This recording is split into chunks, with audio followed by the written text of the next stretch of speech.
Disney. Ever heard of it? The House of Mouse is perhaps best known for its animated musical features that showcase exceptional songwriting and unforgettable tunes universally beloved by audiences everywhere. Don't look at that. Disney has a way of making their music sound magical. Their songs quite often invoke a sense of fairy tale wonder, of storybook dreams coming true. Or, a lust-driven descent into eternal damnation, one of the two. Hellfire, dark fire. Listen to enough Disney music and you start to hear some patterns emerge, songwriting techniques used across many of their films to capture this magical sound. One chord in particular has continued to hit my ears over the years, and it looks like this. Magical. This is just an F-sharp 7 over A-sharp, which means little out of context, but put in the key of D as it appears in the song A Whole New World, we can identify it as a secondary dominant, specifically the 5 of 6. And it is the use of this chord that I think helps to make Disney's music truly sound heightened and magical.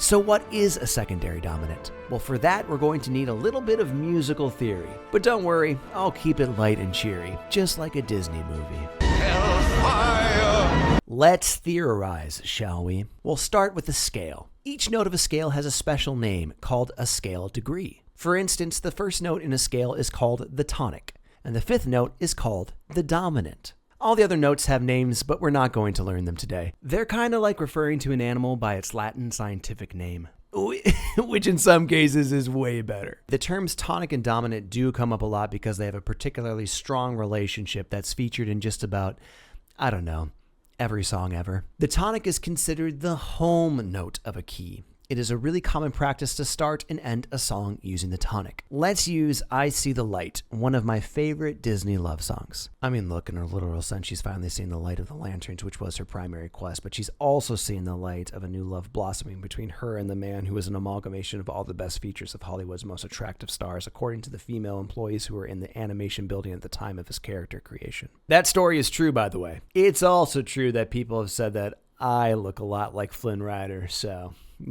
These are Brad Pitt's nostrils. Anyway, we're in the key of C for this song because we have no sharps or flats, and lo and behold, yes, our very first chord is indeed a C. So we start with this phrase. We fast forward to the end of the song and we get, now that I see you. And we're back on the tonic, the C. We start at home, we end at home. It's a pleasant, expected journey. Part of that journey is played by the dominant chord or the fifth scale degree. Now in the key of C, that would be a G.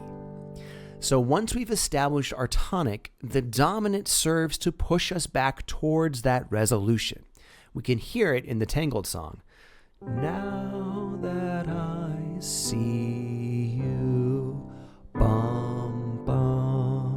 Right? Our ears just expect it to happen. The dominant helps to lead us back home. So if that's a dominant, then what's a secondary dominant? Well, for that, we're going to need our old pal, the circle of fifths. It's a circle of fifths. It's the wheel of fourths too. We can use the circle of fifths to visualize tonics and dominants. Let's start at C. If we go clockwise around the wheel, we go from a tonic to its dominant. G is the dominant chord or fifth scale degree in the key of C. So going the opposite direction, we travel from a dominant to a tonic. C then is the dominant chord in the key of F. So we know that a dominant chord has a strong pull towards the tonic. So if we want to use that magnetic pull for a chord in our progression that is not our tonic, we actually can. There's a fancy name for this technique called tonicization, which is also what happens when you have one too many G and T's, if you know what I'm saying. So a secondary dominant is a dominant of any chord that is not the tonic. Using our wheel, we can make a complete list of the secondary dominants for the key of C. Let's put this into practice. We'll take a simple chord progression, C, G, A minor, F. Now, if we want to insert a secondary dominant, specifically the 5 of 6, we can.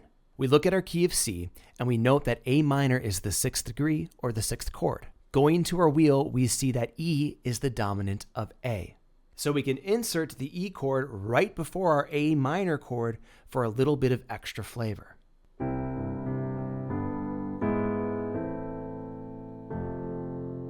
Pretty nice, right? I will note that I'm making it an E7 chord, and it is also in its second inversion, so it's actually an E7 over G sharp, but that's a lot of stuff that we don't have to get into right now. The thing to note is that E does not belong in the key of C.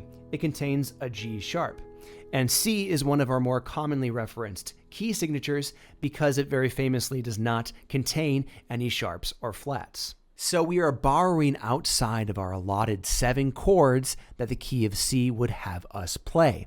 It's unexpected, but not jarring because of the very strong relationship between dominants and tonics.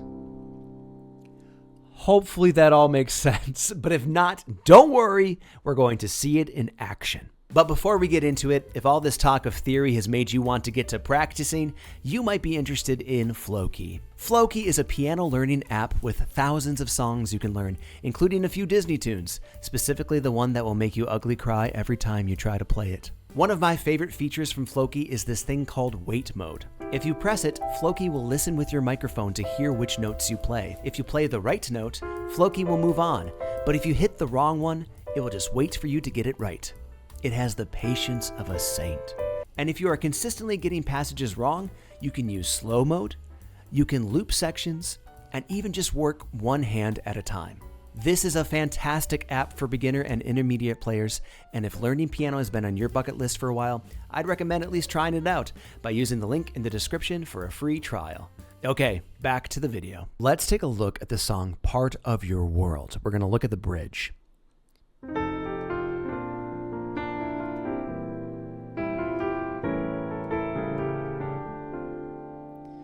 So we're in the key of F for this song.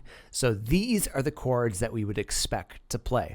However, in this passage, we get this really cool A7 with a flat 9 that resolves and pulls us to the D minor. Tension and resolution. Now, if you remember our circle of fifths, A is the dominant of D. We can look at all of our chords for F and look at all these secondary dominants. And yes, we do see that A is the dominant of D, or put another way, it's the dominant for our 6th scale degree in the key of F, our 5 of 6. So this A7 flat 9 is a secondary dominant in the key of F. So what is the effect of this chord? To me, it invokes a sense of wistfulness. It comes at the end of the bridge, after Ariel has been singing about what she would give, what she would pay to spend a day warm on the sand. And then we get, betcha on land, they'd understand, bet they don't reprimand their daughters. That 5 of 4 just serves to highlight the angst that she is feeling, that sense of longing to capture her dreams. And to me, this chord is the magic factor of the passage. It's unexpected, it's sparkly, it's a little melodramatic, but not in a bad way. And more on that point at the end of the video. Let's look at another example.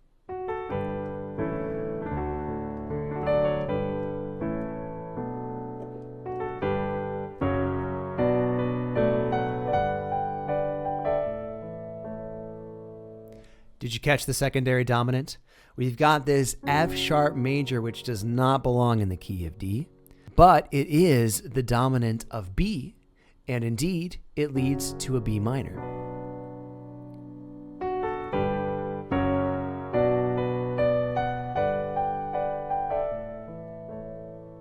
Go the Distance is another I Want song from Disney where our main protagonist is singing about their heart's desire. And once again, this 5 of 6 is used to push us towards the end of the phrase, to push us towards the expression of our character's deepest wish. In this song, it feels decisive to me. It feels like a reaffirmation of Hercules' belief that a voice keeps saying, and that this is where I'm meant to be. We get the tension and then the release, which is a microcosm of his story, right? Of most stories. We start at a point of tension with our characters.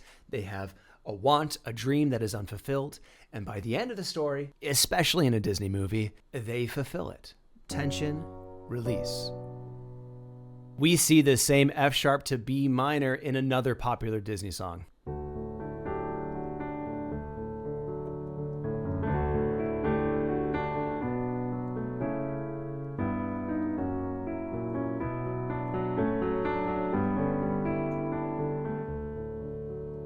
So we see those same two chords as we did in the last song, right? This F sharp major that resolves into a B minor. The secondary dominant into a chord that exists in our key. And it's just as magical sounding in this one, right? Oh, that's really lovely.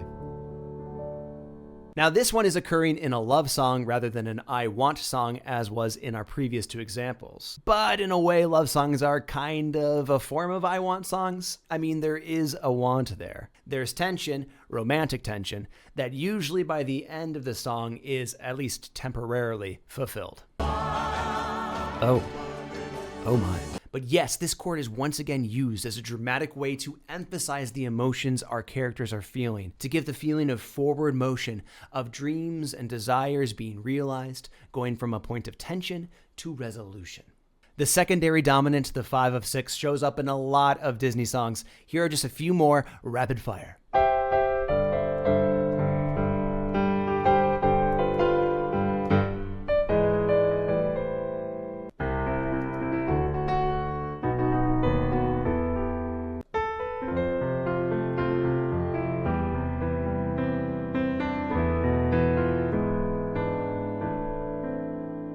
To me, this chord is quintessential Disney. It feels embedded in its very DNA. Every time it shows up in a song, it jumps out to me.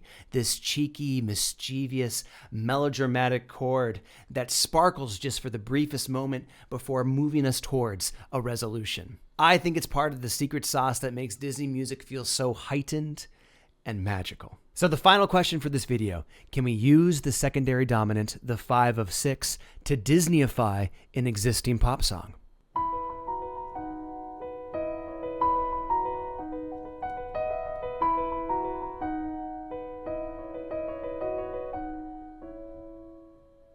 Jumping to the chorus of Vanessa Carlton's 1,000 Miles, I'm going to sneak in a secondary dominant, see if you can catch it.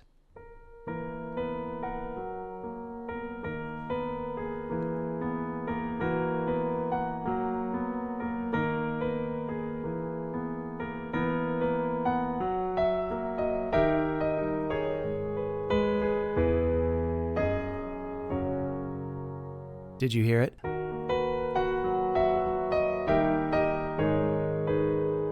Right? It's a little bit too dramatic for a pop song, but it does sound very much Disney. And this is the last point that I want to make. So there's this old axiom in musical theater that when a character is overwhelmed with emotion and simple dialogue and words no longer suffice, they have to burst out into song. It's overly dramatic, it's huge, it's a little bit hokey, but that's musical theater. And that's what the 5 of 6 does. It makes this moment in the music more dramatic, more wistful, more over earnest. All of these things that we see in musical theater and also in Disney movies that helps us connect to the characters and feel those enormous emotions and desires that they are feeling. What's a fire and why does it? What's the word? Thank you all for watching. Special thanks again to Flowkey for sponsoring this video and to all my patrons who have stuck with me through upload feasts and famines. This is a new format for me, so if you like this sort of content, let me know in the comments. Until then, I'll see you in the next video.